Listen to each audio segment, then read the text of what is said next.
Yeah, hello everybody. Good evening, ladies and gentlemen. My name is Tadeus Jacukovic. I'm giving an interview to YouTube and international medias from a member of the EU state called the Republic of Lithuania. Some people don't know where it is, but it's on the eastern side of the Baltic Sea, right across the Swedish southern part of Sweden. I'm representing a Human Rights Watch organization. I've been living in the United States for years, cooperating with the United Nations in the aspects of human rights and civil diplomacy. My basics is human rights in any sphere of the independent country experience.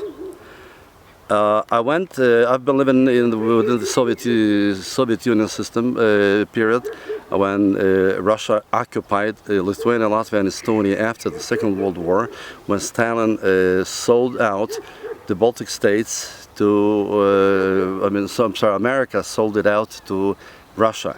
And we were occupied before 91. So in 1991, Lithuania, Latvia and Estonia gained independence. I've been living in America 89, 92. I came back to Lithuania in 82, and something happened to me in 96. When I was bringing my investors to the United States, from the United States to Lithuania, the US Embassy released information on what's going on in the post-communist states, in the business environmental system, abuse and discrimination in judiciary and organized crime.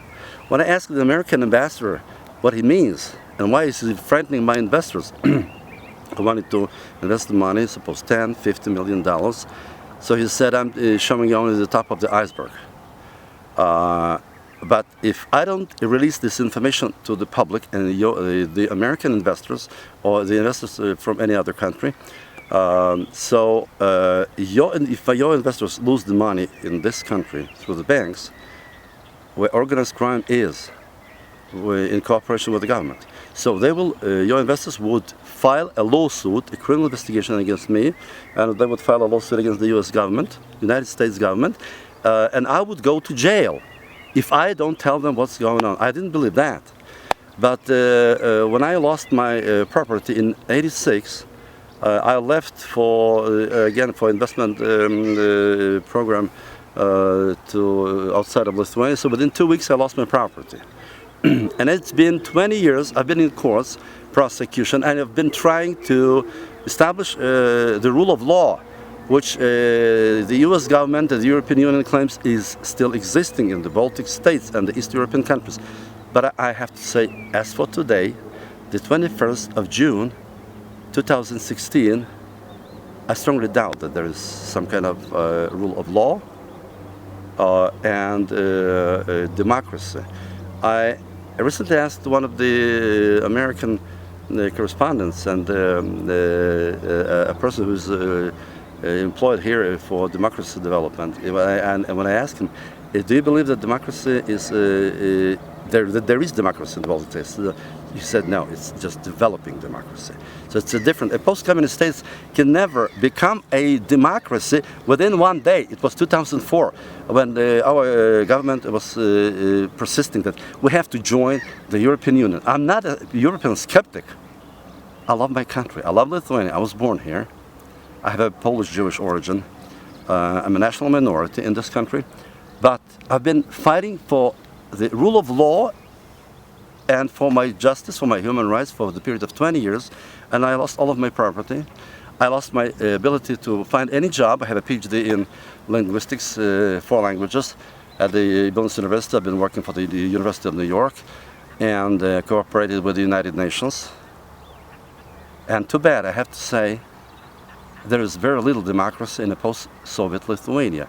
The government is corrupt, as well as the judiciary.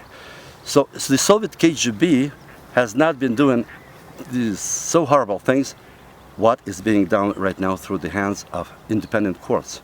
The European Court of Human Rights, I have right here a document that I represent human rights for the Lithuanian nationals in Strasbourg Court of Human Rights in France. But just for this, I will have been persecuted by the government, by intelligence services in this country, part of the intelligence were formerly KGB. It's the same situation. So I've been persecuted for one reason, because I raised my voice against the bank, which is keeping control over the government and the judiciary. And I started a fight against the parliamentary abuse. I gave a lot of questions to our parliament members.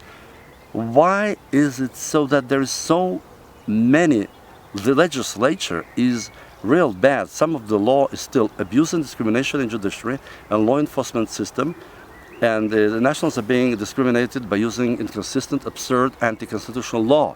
This information was given to me by the European Parliament.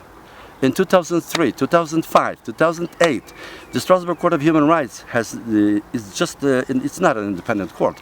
It's a political body. They once told me, I spoke to the president of the court, said, why are you denying 99% of the lawsuits that are being filed and have been, they are being,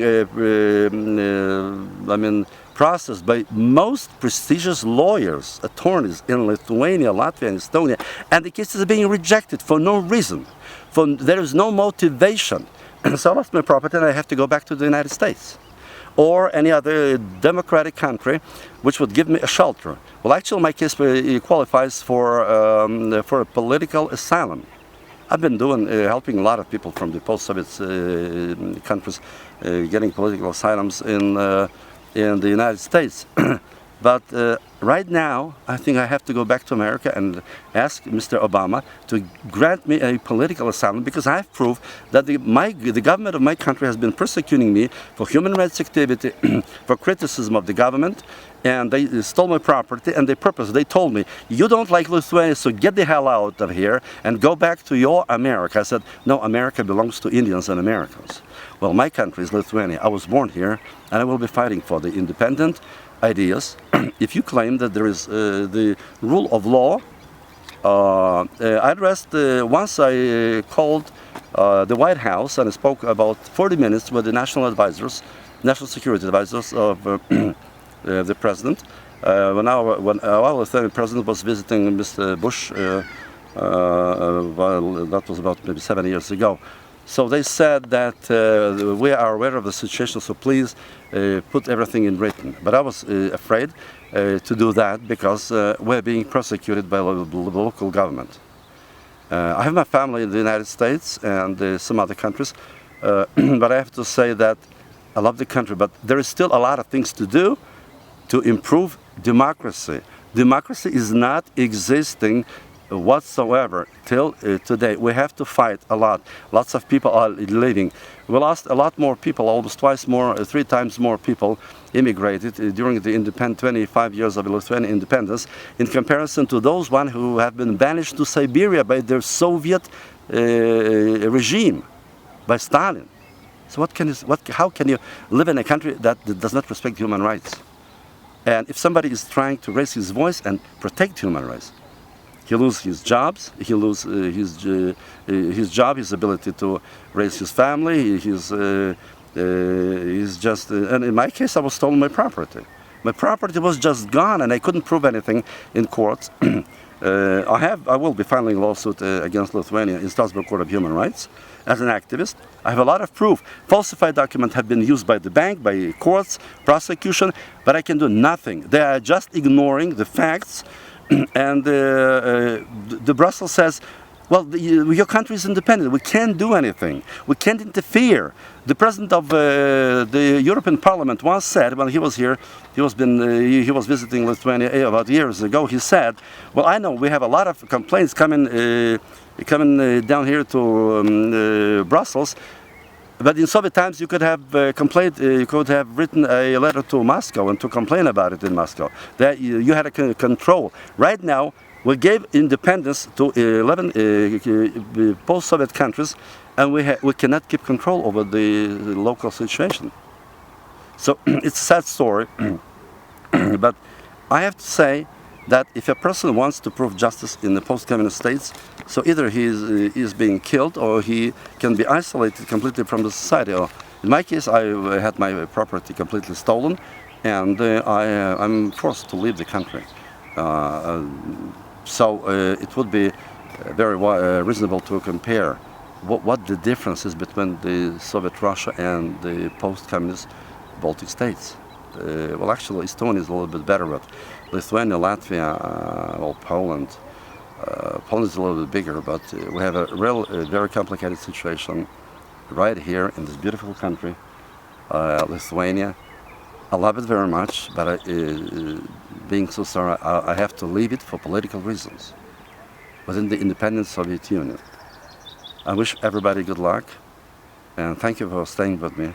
This was Ted calling you and speaking with you on this day of the 21st of June 2016 at the bank of this beautiful lake in Lithuania. Have a nice day, and God bless you all.